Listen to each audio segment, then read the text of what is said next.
Voici le mât Lokefoil 100, donc 100 cm.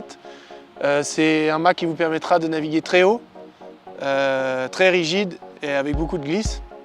Ce mât il est disponible en deux constructions, ultra haut module et haut module, pour deux différentes rigidités.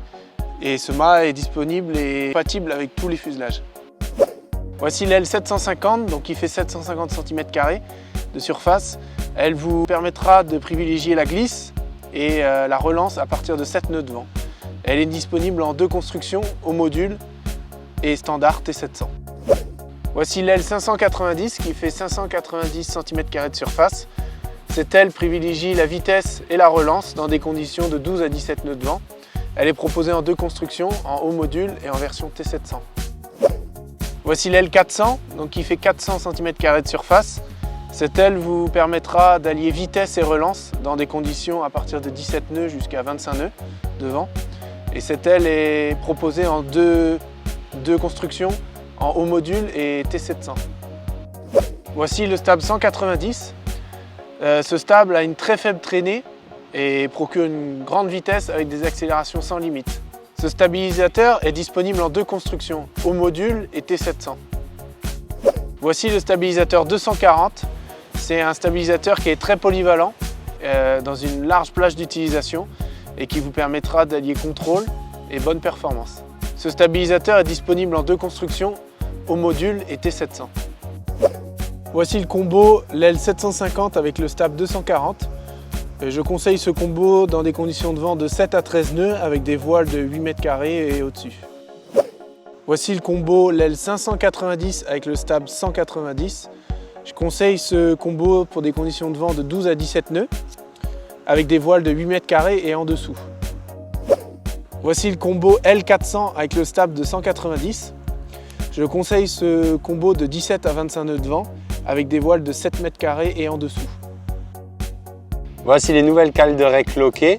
Elles sont à mettre au fond de votre boîtier de planche pour régler l'angle du mât.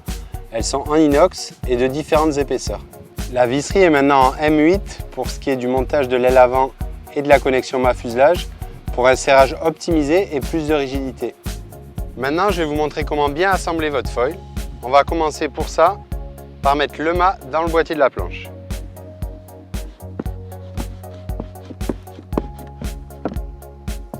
Une fois que le mât est bien rentré dans la planche, on va utiliser la visserie auto, les deux vis Lokefoil auto-serrantes. Pour ça, on met la planche sur la tranche et on va tout simplement aller chercher à visser les vis dans les inserts du mât,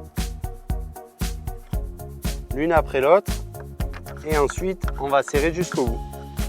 Je vais revenir sur cette petite révolution, le système auto qui est un système de montage de foil sans outils. Les avantages, pas d'outils, une puissance décuplée et un système vraiment pratique pour pouvoir monter et démonter son foil avant d'aller sur l'eau, sur la plage pour un réglage ou dans toutes circonstances. Deuxième étape, le montage du fuselage, très simple. On l'emboîte sur le mât et ensuite on vient visser les trois vis. Troisième étape, le montage de l'aile avant. Très simple, on pose sur le fuselage et on met les trois vis.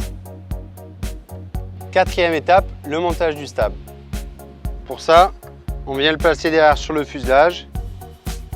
On place les deux vis et on visse. Petit détour au sujet du réglage du pied de mât.